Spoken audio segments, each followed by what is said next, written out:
How's it going, my friends? Welcome to another live episode of the Huddle. You've probably noticed already my co-host Andrew Avery is out right now. He's on vacation, but Oddshark rolls deep. We got a deep roster here, and so we got Nick Holes as my co-host today. We got an awesome interview lined up with a very special guest. But first, Nick, how are you doing today, my friend? Doing great, Tony. Happy to be here, and we've got a ton of sports coverage coming up this week on the site. Having a great week, so looking forward to it. Nice, man. What are you working on right now? What coverage can people look forward to over at Oddshark? We've got a ton of content out there. Look for our Euro 2024 expert picks, our Copa America expert picks, and we've got the NFL season on the horizon here, Tony. It's an exciting time to be a sports fan. Little awards market. Can we get into some NFL awards markets soon? Is that coming up on the horizon too? Oh, yeah. You want to be looking at NFL futures now to find the best value on the board. So definitely take a peek on the site for all those NFL awards odds and our best bets in the next couple of weeks. Awesome. Appreciate that, Nick. And how are you spending your time this time of year when you're not writing for the site, man? Watching a ton of footy, to be honest with you. A lot of soccer on the go, obviously. It's fun watching Canada last night. Too bad they bowed out, but yeah, definitely in soccer mode. Playing soccer actually twice a week now myself. Nice. So getting back on the horse. Came out of retirement just this month, so it's been fun to get back into shape. Very good. Good stuff. Well, I appreciate that. Well, like I said, we have a very special guest today. We're going to bring in Eric Campbell. Eric was drafted by the New York Mets in the 8th round of Major League Baseball draft out of Boston College, where he had a monster couple seasons there. 14-year pro career. Played in the big leagues, the Seattle Mariners for a brief time, but you know him best from his time with the New York Mets. Mets and Mariners appearances between 2014 and 2021. He retired with a .223 batting average, 7 home runs, and 9 stolen bases. Eric, thanks so much for the time, man. How are you doing, brother? Good, Tony. Thanks for having me, guys. We're excited to have you, man. You spending some time on the beach here, I hear? Yeah, you guys caught me at a midweek vacation, so I'm down in the Outer Banks at the beach for the week. Beautiful, beautiful location, man. I lived in North Carolina for a while, for 2 years, and I'm ashamed to say I never got to the Outer Banks. So I don't know how that happened. I missed out, though, for sure. Yeah, it's my favorite spot in the world. That's awesome, man. Glad to hear, Eric. Eric, we're going to jump right into it. I got some word association for you. I'm going to throw out some names of some of your former teammates. And if you could just tell us what pops into your mind first. It can be a word, it can be a story, it can be a sentence, whatever works for you. So sure. First name, I got 5 names for you. First name, David Wright. The leader. I loved playing with David. Unfortunately, I was always up when he was, hurt or pretty much on the injured list. But even when he wasn't playing, his presence in the clubhouse was huge for our team. And we needed him even when he wasn't, active on the field. Very good. Next up, I got Bartolo Colon. Bartolo's a character. That's the word I would use for him. Sneaky athletic. He's a very light on his feet. There you go with the play. Very light. You're on the receiving end of this one, Eric. He'd probably be fine at shortstop, to be honest with you. Are you say that with all seriousness? Yeah. His hands and his feet. He was very athletic. Wow, that is awesome. All right, next up we got Yoenis Cespedes. The most talented player I've ever seen play baseball. When he turned it on, he was a difference maker. Could do everything on the field. Wow, I'd imagine it was a bit of a treat watching him take batting practice as well. No? Yeah, he didn't take it a whole lot on the field, but when he did, it was must watch. Awesome. All right, this guy I think is so underrated just in baseball history. I'm curious to get your take on him. Bobby Abreu. Yeah, a professional hitter. Just watching him work, watching him. I spent a lot of time on the bench that year, and so did he. He was used as a pinch hitter a lot and played, a little bit of outfield. Just the way he watched the game and the things he would pick up on were different. Studying a pitcher's habits or little things that might give the team a tell. He was incredibly smart. Awesome. And last one here for you, Curtis Granderson. The nicest guy in baseball that I played with. Just professional, conversive, could talk to anybody, could have a good conversation with anybody. wouldn't be silent, like always wanted to know how you're doing. Just an all around great guy. Awesome. Appreciate that, man. That was fun. Yeah. So I got another one for you here, Eric. You were drafted, as Tony mentioned, in 2008. Spent a couple of seasons in the minor league system before being called up, hitting a stellar 309 with a 415 on base percentage in your AAA career. Can you talk a little bit about your experience in the minor league system and just the daily level of dedication that it takes to be called up? Yeah, I grinded out the minor leagues for a long time before I made the major leagues. And when you're going through it, you don't notice really how tough that life can be because you have your eye on the goal. When I'm done now and I look back on it, I kind of shake my head like, man, what were you doing for so long? But, when you're following your dream, nothing else matters. So are you treated great? No. Like, does travel, can it be tough? Of course, but you make the best out of it because you know what you're trying to get to. Gotcha. That's awesome. And last year we saw the minors ratify their first ever CBA in 2023. Do you feel like the MLB has done enough to support the minor leagues? And what other changes would you call for? I'm not too familiar with everything they changed. I know they increased the salary a bit. That's obviously needed. It's tough to live off of what we lived off of if you don't have a signing bonus. Some of the other things to make travel easier, I know they're playing 6-game series now in AAA to help with travel. I think I want to say they're taking Mondays off a lot, which just that alone is huge. That life can be grindy. So I'm glad they're playing like 5 or 6 game series and making it longer stops in each city. I also know nutrition is better. Clubhouse lifestyle is better. I think they're taking care of the guys in terms of where they're living during the season and helping them out with that. So you're not having to go like 5 or 6 guys in an apartment. So yeah, I do think they're doing a lot better for the minor league guys and making that life easy. Will it ever be big league life? No, but that's part of the grind that you have to get through to get to where you want to go. Eric, set the stage for me. You said 5 or 6 guys in an apartment. I assume you have some experience with this. Are people playing Mario Kart at night to pass the time? Are you guys studying tape? I mean, what does that downtime look like when you got a couple of roommates in the minor leagues or maybe on the bus or whatever it may be? It's not watching tape. It's video games. It's a lot of card playing. It's a lot of times too, you play at night, you get done the next game. A lot of days you have a day game. You might travel the day before. So a lot of it's just rest and recovery too. Can you give us any inside information? Is there a teammate that is particularly good at a particular video game or card game that we can throw some props out to? The biggest change I went through was from the beginning of my career in the end. Like, guys were way more obsessed with video games at the end of my career, and way more obsessed with like watching guys play video games too. It was I still don't get it. A lot of good card players in baseball. We played a game called Pluck, which is similar to Spades, and it's not luck. There's some talent involved there. So David Wright, Daniel Murphy, those are 2 guys that were always tough to beat. Nice. I like that. That's awesome.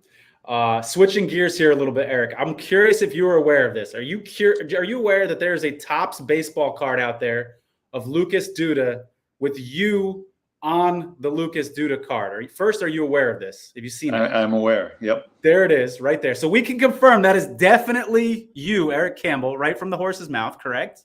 Correct. All right. Do you think you look at all like Lucas Duda at all? Scale of 1 to 10.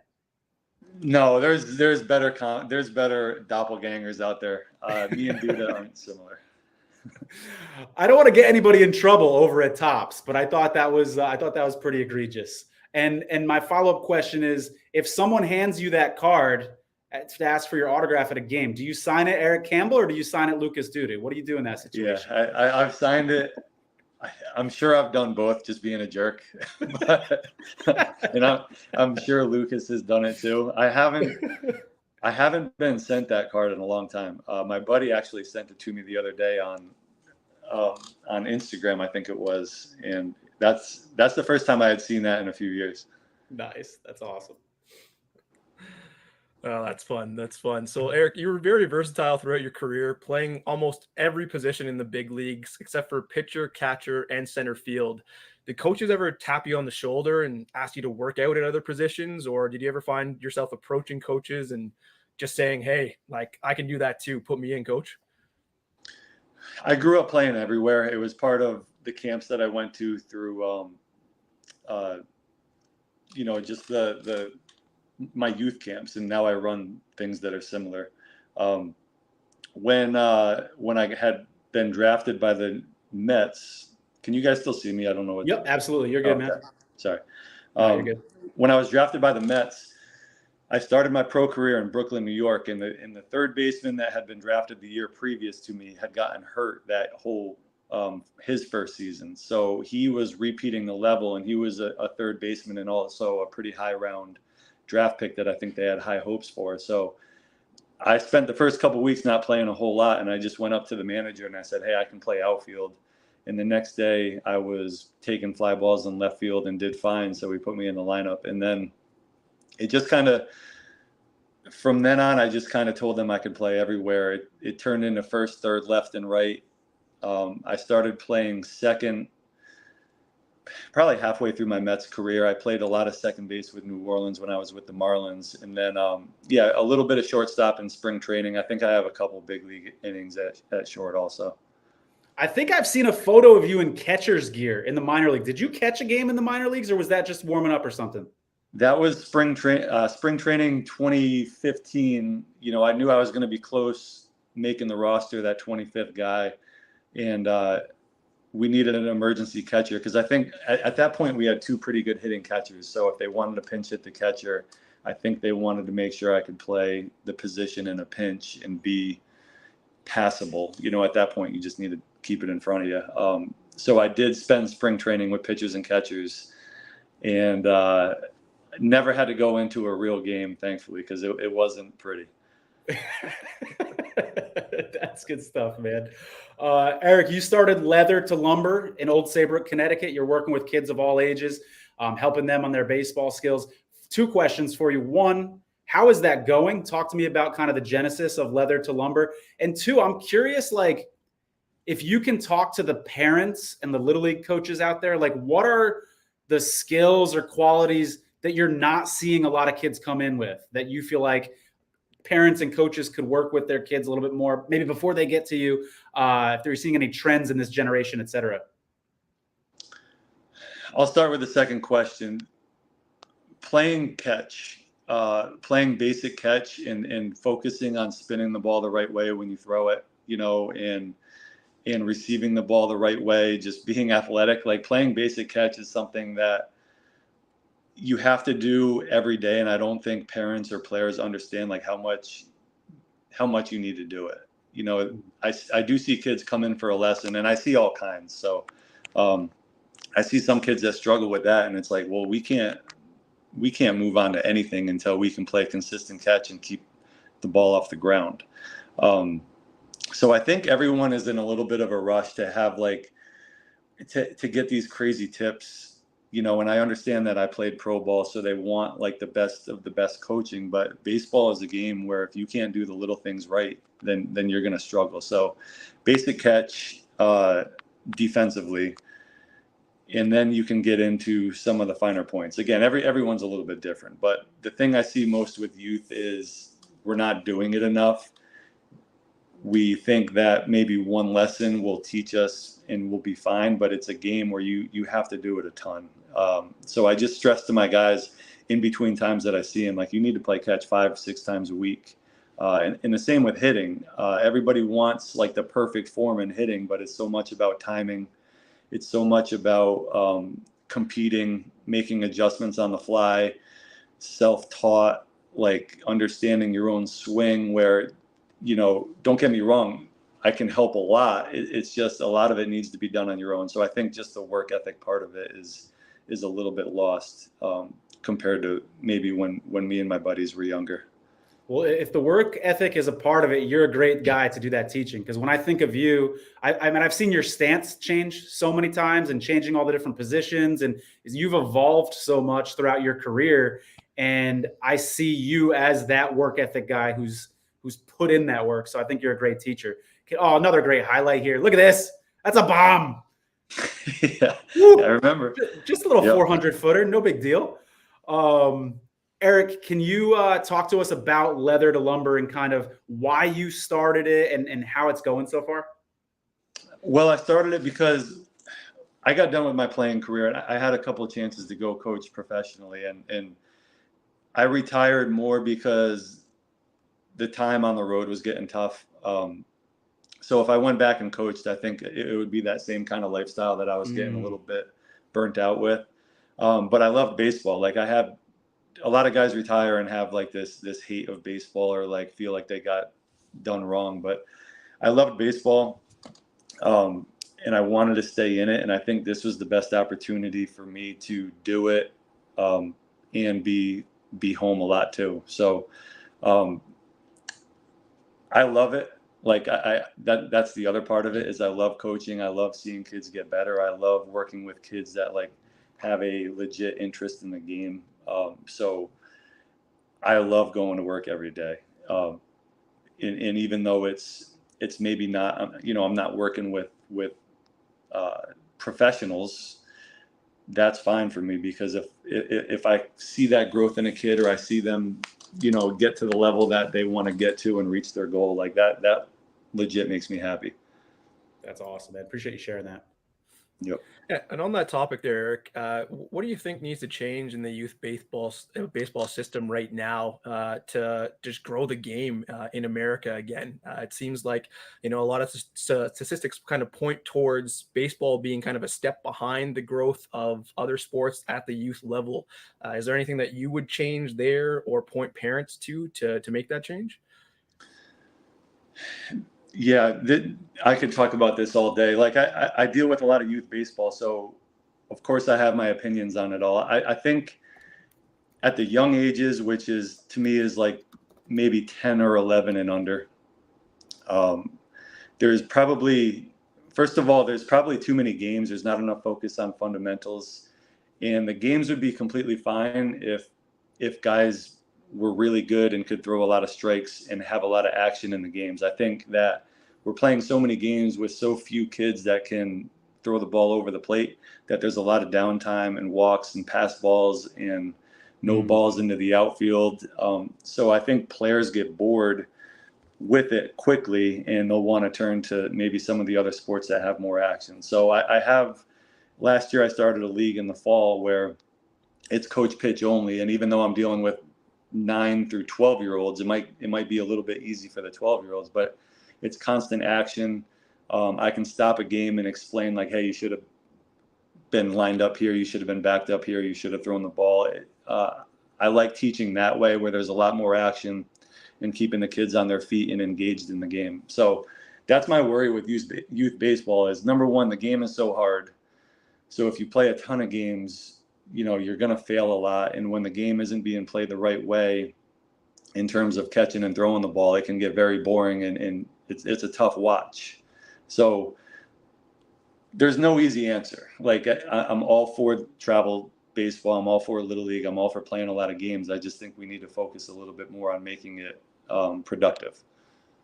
Eric, I think you're a really good person to ask this next question to. It's about Las Vegas being a baseball city, because we know it looks like the Oakland A's are going to be playing their games in the future in Las Vegas. And you spent so much time there in AAA.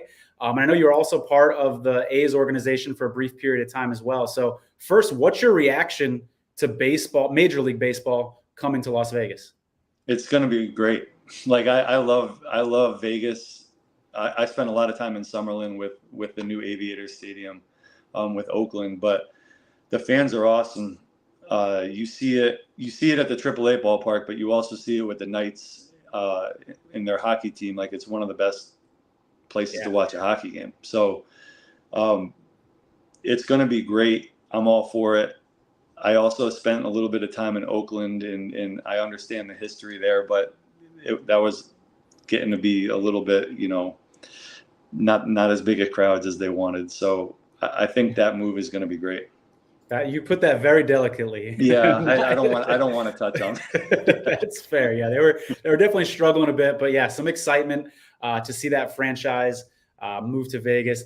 I do know that you are the first person to hit an inside the park home run in that AAA Vegas stadium. Did you know that little trivia question about yourself there? I didn't know I was the first, but you don't want to bring that highlight up because it was an inside the Parker, but it might have taken 20 seconds to get it right. I've seen it, man. You were chugging through. Yeah, the legs. I don't know if I had a foot thing going on. I was not getting around the bags well. Gotcha. Okay. Well, on that note, you had a ton of major league highlights, a bunch of career home runs. You stole home plate versus the Phillies, numerous diving catches all over the place. What's the most memorable moment of your big league career?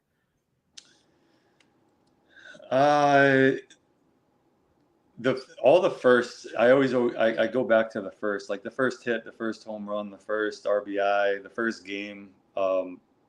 My first game at Yankee Stadium, I think, was my first double, and I got to second base, and Derek Jeter was on second. So that was my welcome to the major leagues moment, was playing against a guy that my generation like idolized. So early in my career, that kind of that time you go through where you grew up watching all those guys on TV, it's not like you'd like to brush it off as no big deal, but it was a big deal to me, and I think it's a big deal to a lot of guys facing the guys that they looked up to. And Eric, growing up in Norwich, it's kind of halfway between Boston and New York City. Were you a Red Sox or Yankees fan growing up? I was a Cleveland Indian fan growing up. No kidding. Okay. Yeah. That Kenny Lofton, Albert Bell, Jim Thome, a young Manny Ramirez, Jim Thome, all those teams I loved. Yeah, that was a fun lineup, man. That was a really, really fun lineup to watch. I want to ask you about this. I'm going to take you way back, Eric, to 2003, high school, Norwich Free Academy, state championship game, Class LL. A friend of the show, Will Hill, who has the Shoulda Bet More podcast, great guy, by the way, great guy to listen to. He's an authority in the sports betting industry. He was actually on that Amity team that you guys beat 2-1 for them in devastating fashion. And here's the tweet from Will. I don't think he's quite over it all these years later. And fact check me on this. My understanding is that you guys were down 1-0 heading into the seventh. You got 2 runs with the help of 2 errors. The ball never left the infield. So we brought you on this show to ask you the hard-hitting questions. My question is, was Amity the better team that day? No, I will not say that. I don't remember a lot of the game. High school baseball, when you have 2 good pitchers going, isn't the most, there's not a ton of action in those games either, but we were the better team. So no asterisks for Amity on this one? You're not going to give him an asterisk? No, look, I texted you yesterday. That was a tough way to lose. I'll give them that. Like that. Bad beat. From what I remember, was a quirky rule that I haven't seen since. I haven't seen the way we got one of our runs. Do you want me to touch on it quickly? Yeah. What was the situation? So I think we had a runner on third. I think the bases were loaded and the infield was in, and our hitter hit it past the first baseman and it hit our runner in the leg, which ordinarily is a dead ball. Everyone goes back to their base and the base runner is out. But since the infield was in and the first baseman had a chance to make the play on it and it hit our runner, I guess everyone gets to advance the base and the base runner's still safe. So that's how we got one of our runs. And it was Andrew Kerrigan's father and my high school coaches, I think, that got the rule right and stopped the game. But again, I think the umpires were right on that. Every manager I've ever played for, I've kind of asked them that scenario and see if they knew the rule, and a lot of them didn't. So I also haven't seen that play happen again since then. It was just one of those odd things.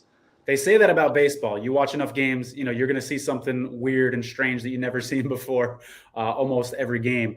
That is fascinating right there. Do you have any words for Will as he's struggling? Any condolences as he's struggling to cope with this 20 years later?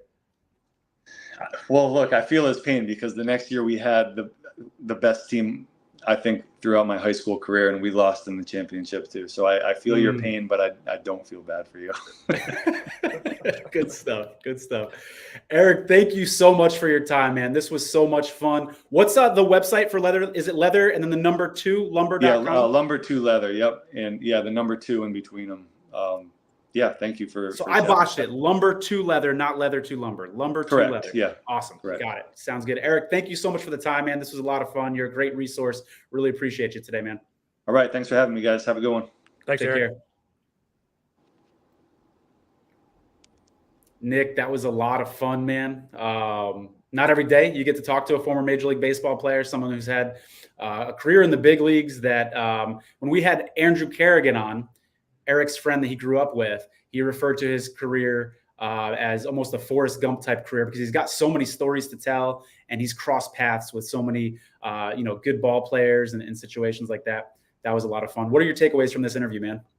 Yeah, Mr. Do It All out there, right? It must be a crazy moment as a rookie in the big leagues getting to second and seeing Derek Jeter there, right? I can only imagine. I thought it was hilarious and talking about Bartolo Colon and his ability to play shortstop. I think we need to see Bartolo come back and get out there again, right? He was that athlete back then. I think he still got a little bit in the tank, so that'd be and he said Bartolo could play shortstop, and he was serious. He wasn't joking around. And I'm like, at first glance, it sounds like a joke, but he is athletic for his size. Here's that highlight again. Eric was on the receiving end of this. Look at this guy move. Come on. Sneaky athletic there. So good. I would pay money to see Bartolo Colon at shortstop. Hopefully, maybe a charity game, something like that. Maybe we can set it up. I mean, I was originally going to say like first base for him, right? Just because of his size, but I mean, he is moving quite quickly. Look at with confidence. He made it look easy. It wasn't even difficult at all. Sleeve, he's not messing around out there. Fun to watch and great to hear some of Eric's comments on youth baseball as well, and how that can improve in the growth there, and also in the minor leagues too, and just his experiences there. Some interesting insight for all sports fans to get into, and maybe kind of a look behind the curtain at what goes on in the minors as well, and how they've improved in recent seasons. So definitely something to watch there moving forward too, and just better for the growth of the game ultimately. If the major leagues actually focus on growing the game of baseball in the USA, and also focusing a little bit more on their minor league system and their minor league teams, it can only do good things for the game, right? So, and I think we're seeing that over the past couple of years. So definitely interesting to look into. Absolutely. And you mentioned us getting kind of a peek behind the curtain. I loved picturing, 3, 4, 5 roommates playing cards. And I like that he said, was it David Wright and Daniel Murphy, I think, were the guys that were good at that card game? Pluckers? What was it? That's a restaurant. What was the card game? Do you remember? I got to go back and listen to it. Something like that. Pluckers, something like that. Yeah. David Wright, I guess, just good at everything he touches, right? So just tapping clutch wherever he goes, obviously. For sure. Absolutely, man. Well, this was a lot of fun. Thank you guys for listening out there. Nick, any parting words before we say goodbye to the audience today? I'll definitely check out some of our, if you're a soccer fan, world football, definitely check out some of our content going up at Oddshark every day. We're rolling into the final with our Best Bet show live at 5 daily as well, and a huge finals preview coming on Thursday afternoon. So go check that out if you haven't already. And the Huddle will be back same time, same place next week, next Wednesday. We'll see you soon, guys. Thanks. Thanks, guys.